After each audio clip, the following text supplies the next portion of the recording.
Olá, eu sou a Thelma e hoje é o vídeo de encerramento do mês de janeiro do projeto Clássicos. Então eu vou falar de Macbeth, né, que a gente leu em janeiro e fazer um resuminho da história e alguns comentários a mais. Mas antes de dar sequência, queria convidá-los a se inscreverem aqui no canal e também curtir esse vídeo.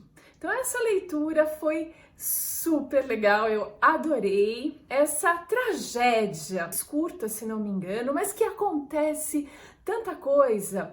Shakespeare tem essa habilidade de colocar essa velocidade que o teatro elisabetano exigia, né? Que o público gostava de ver ação e muita coisa acontecendo, já que os recursos mesmo eram um tanto pobres naquela época.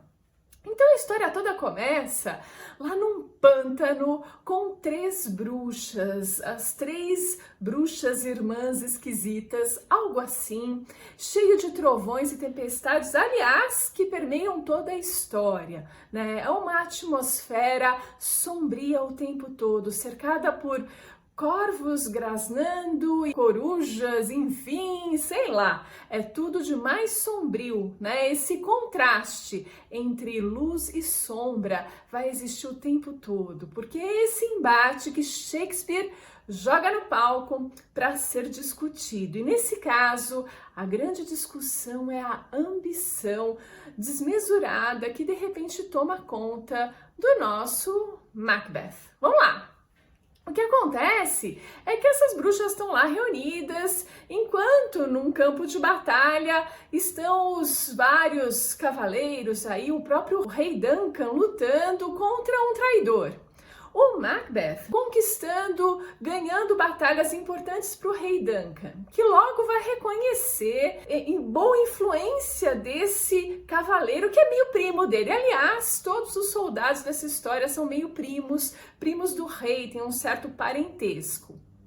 E ele já vai anunciar para um dos seus asseclas, né, que presentear aí, reconhecer esse lado tão bravo e tão nobre do Macbeth com um título de barão, 2 títulos, 2 baronatos para ele. Enquanto isso, que termina a batalha, o Macbeth e o Banquo, que é um amigo dele, estão seguindo para, sei lá, para casa deles e passam por esse pântano onde as bruxas estão. E elas aparecem de uma forma super engraçada, que o Banquo vai falar assim: nossa, eu diria que vocês são mulheres, mas com essa barba aí, eu fico meio em dúvida.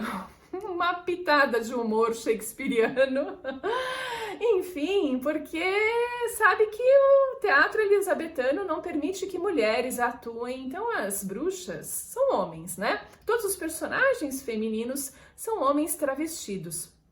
E o que acontece é que talvez os caras não fizeram a barba pro papel ou queriam mesmo caracterizar bruxas, né? Coisas esquisitérrimas. E olha que ficou ótimo esse detalhe. E essas bruxas, as 3, se viram pro Macbeth e falam, a primeira delas, salve o barão de Glamis. Aí a segunda fala, salve o barão de Cawdor.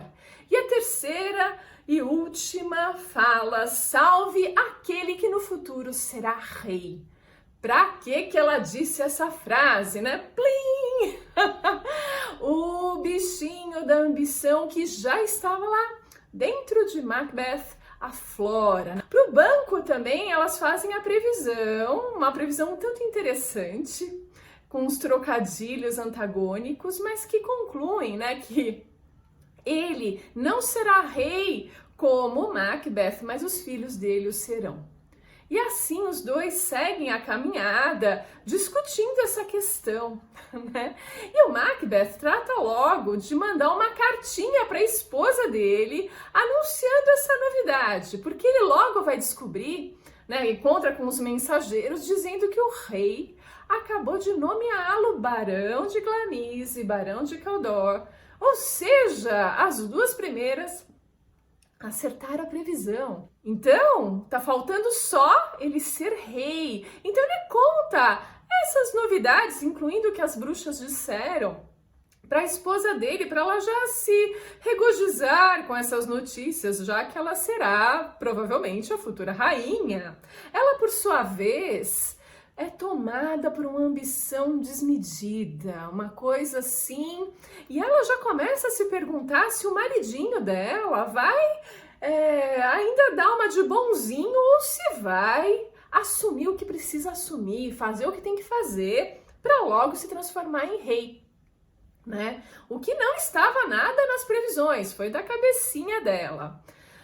E aí, quando ela vai se encontrar com o Macbeth, eles têm até um começo de discussão, tipo, não sei se quero, não sei se devo, mas logo o Macbeth cede, porque era isso que ele queria. Né? Muitos alegam que o grande gênio do mal dessa história é a Lady Macbeth. Mas ela só funciona como um alter ego do próprio Macbeth, ou seja, a maldade, né, essa ambição que cruza as fronteiras do razoável já estava lá dentro e só aflora, né? Não tem nada a ver aí exatamente com a falação dela no ouvido dele, que é bem intensa. Mas tudo bem. Aí o que acontece é que ele vai culpar os guardas, ele vai cometer o tal do assassinato, num jeito meio assim, esotérico. Ele vai ter meio que um delírio, a faca não tá na mão dele, tá, enfim. Mas ele mata, sabe? E aquele sangue imenso escorre. A Lady Macbeth já cuidou dessa parte de embebedar os guardas e ele encaixa a faca lá e lambuza de sangue os rapazes que serão culpados. Assim, no dia seguinte, chega um cara que ia sair com o rei Duncan, né? Ele tá hospedado no próprio castelo do Macbeth, olha só. Ele finge que dorme, né? Vai todo mundo tomar banho, lavar a sangueira toda e fingir que dorme. No dia seguinte, chega esse outro cavaleiro para levá-lo para a próxima jornada e se dá aí com um defunto ensanguentado. E logo, esses guardas são culpados. Os filhos e outros parentes estavam com o rei ali e a hora que se dão conta disso, fogem, porque eles percebem que algo está errado e que nessa linha aí de mortes estranhas eles seriam os próximos. Então, vão para a Inglaterra, para a Irlanda, fogem. E o banco também se choca com essa notícia, mas o Macbeth vai lá e fala, olha aqui, fica calma, tá tudo certo, ó infelicidade, ó vida, ó céus. Mas eu preciso levar não sei o que, não sei aonde o banco precisava fazer. Agora o Macbeth, grande rei, então seu súdito dá satisfações, mas promete voltar para o jantar, um banquete que será oferecido naquela noite. E o Macbeth faz questão que o banco esteja presente. Então ele sai. Imediatamente chegam 3 assassinos que recebem a encomenda de matar o banco e seus filhos, porque o Macbeth tá alucinado com essas premonições das bruxas e quer arrasar aí com a raiz, né, do problema, já que elas previram que o banco teria filhos reis.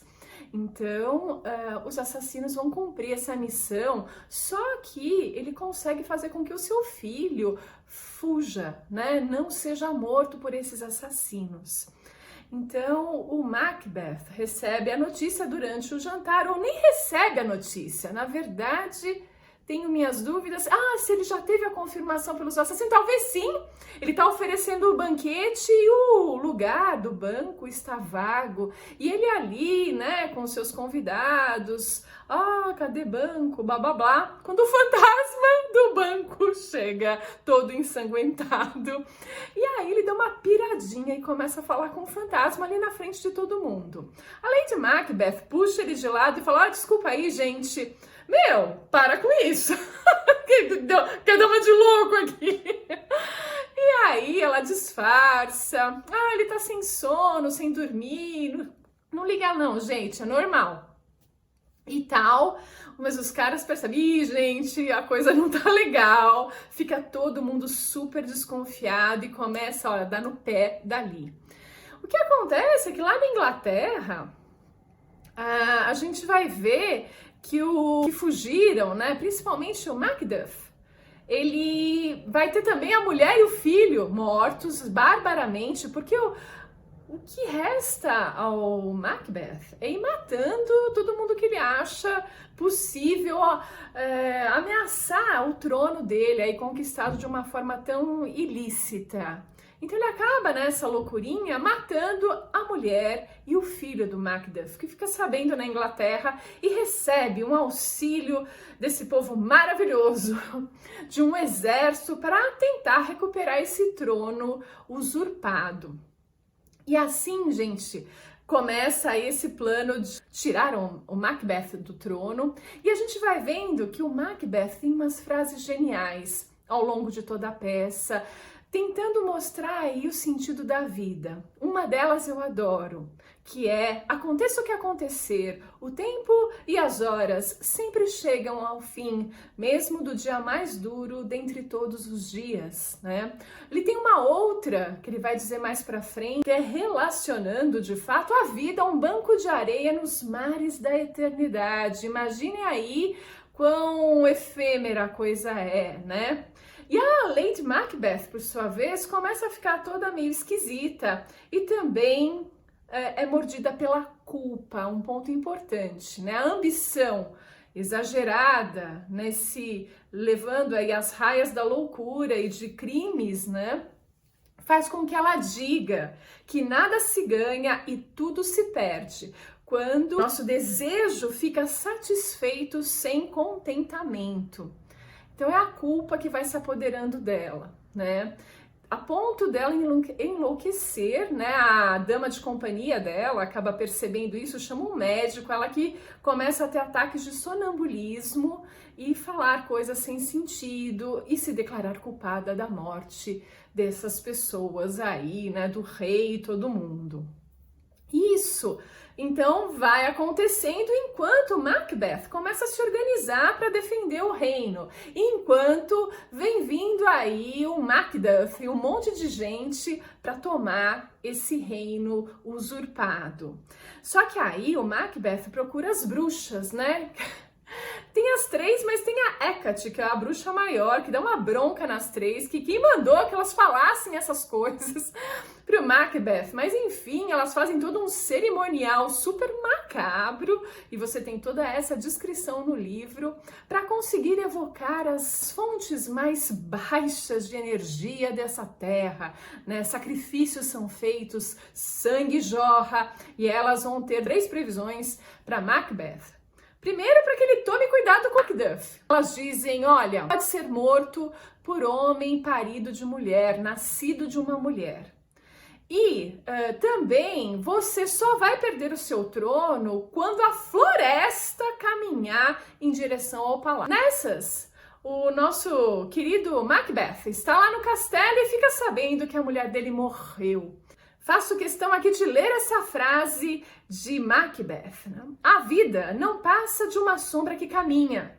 Um pobre ator que se pavoneia e se aflige sobre o palco faz isso por 1 hora e depois não se escuta mais sua voz. É uma história contada por um idiota, cheia de som e fúria e vazia de significado. Macbeth se manda lá para a batalha, porque um cara avisa pra ele assim, olha, não é por nada não, mas sabe que eu achei que o bosque estava se movendo. Até que ele se depara com o Macduff, que tá bem magoadinho com ele, pois teve a sua família dizimada por esse bandido. Então, ele vai com sua espada e pá! Corta a cabeça do Macbeth. Por quê? Ele foi arrancado do ventre da mãe dele, ele não foi parido. E Macduff leva a cabeça dele, mostrando quem é o novo rei aí na história. E chega ao fim a peça, essa tragédia que levanta essa questão tão importante da ambição, que é muito importante nos dias de hoje. Acho que uma outra questão que eu queria comentar é sobre o Harold Bloom, que foi um dos grandes especialistas de Shakespeare e que eu assisti alguns vídeos dele falando sobre Shakespeare, e num deles ele dizia por que a gente lê clássicos como Shakespeare, né? Segundo ele, é para que a gente se conheça, né? A leitura é um ato individual, isolado, onde você mergulha em si mesmo e se conhece melhor a cada personagem e a cada história. Aqui, a ambição de Macbeth vai nos mostrar algo sobre ambição nos dias de hoje, né? Será que é tudo válido? Será que a gente faz qualquer coisa para galgar cargos, para conseguir o que a gente quer? Eu acho que é uma reflexão interessante em pleno 2021. Né? E Shakespeare continua fazendo questões como essa brotarem da gente, né? O que vale a pena, né? É isso. A gente se vê no próximo vídeo.